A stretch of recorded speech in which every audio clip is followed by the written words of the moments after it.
Welcome back. This is Adventures with Dr. Joe. Consider subscribing. If this is helpful, click like, please. We're going to put a brand new grease cartridge in this grease gun, and I'll show you the steps to get that, to make it easy, to make it work well, and to avoid or take care of any airlock that can occur if there's air left in the upper part of this, because then you can't pump air. You can't compress a liquid, which is grease, but you can compress a gas, which is air. And if you've had that situation where you're just not getting any grease coming out, it can be incredibly frustrating, especially if you're under a truck, under a car, trying to fix something, and all of a sudden it gives. We're going to prevent that. So the first thing we need to do is take this old empty grease canister out of here. First thing we want to do is to bring this lever all the way back so that the spring's all the way back here, so that when we put the new grease cartridge in, it's ready to be charged up. Let's do that. Okay, first thing we need to do is take the vacuum out of here. So we'll release this about a turn. Then we'll put it into this vise, just enough so it sits there, but then the cap end is held in place. And we'll just pull this out and we'll lock it in place.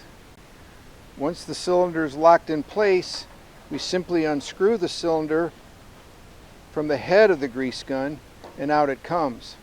So to get the cylinder out, to get that empty canister out of there, you can release this locking arm, but then you got to pull it back.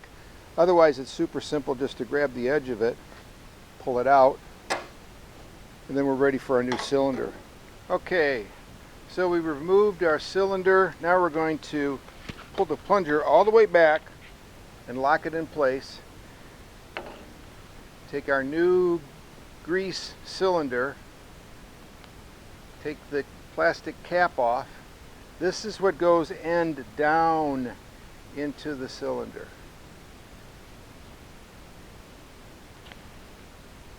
There, it'll seat. And then it has a cap, like an old soda can. Take the lid off. Take a little extra grease off there.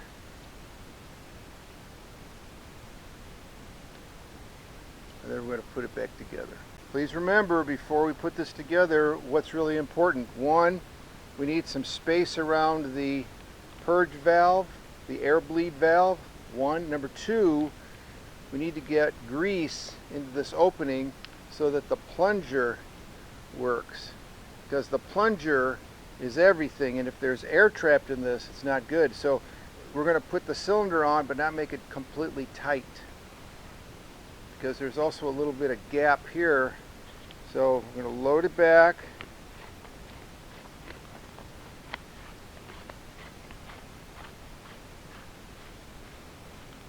That's tight. We're going to loosen it. Then we're going to release the handle.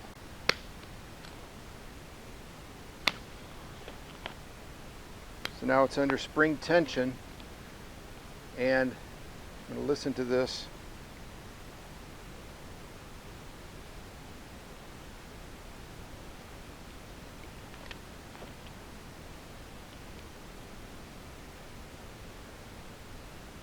Releases some air, and then we're going to start to pump it.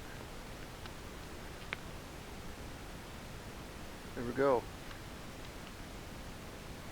See the new grease coming out. Actually, that's the old grease, which we don't want. There it goes. We want that new red grease. Up. There's that old. And the new. Success.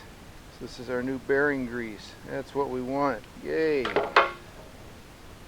So again, in reloading the cylinder, you don't want an airlock. So don't screw it all the way in before you release the plunger. Release the plunger, push it all the way back in, and then tighten the cylinder. And then, just to check, release the airlock, the purge valve. You can see there's some grease coming out of here, just a little bit from before. That's good. That means it's purging. And if I keep doing this, the new red grease will show up here in a minute, but we don't need to do that. Then this is the proof. The moment you squeeze the handle, grease coming out. So that's it. Thank you for watching. We just changed the grease cylinder in this grease gun and prevented an airlock. If this was helpful, please click thumbs up, like, consider subscribing. Very useful tool. Those steps, load it in, don't completely close it, leave it a little bit loose, release it, push the plunger all the way back, finally tighten it up, and then the purge valve, get any residual air out of there. Oh, you can see now we got some red, so that grease is coming out, it's working. And then you've got a grease gun with no airlock, and this will last until the grease cylinder is gone. Interesting, if you leave that grease just a little bit in there so you don't fully empty it, it'll serve you well, because then there'll be no airlock chance up here in the head. So again, consider subscribing, click like. Thank you.